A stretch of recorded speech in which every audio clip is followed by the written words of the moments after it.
This is just a quick video on how to fix the orange light on the power source to the Xbox One. So basically what you want to do is plug it in. As you can see, you got the orange light right there.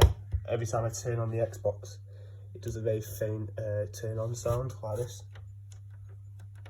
You can't even hear it, like you can't hear it at all. So what you want to do is you want to unplug your HDMI, unplug whatever other power source you got on. That's my controller with my headset, and then you want to literally just set down. That should work. Now, it doesn't usually work first time round. Usually what you'll have to do is you'll have to keep on spamming it really quick.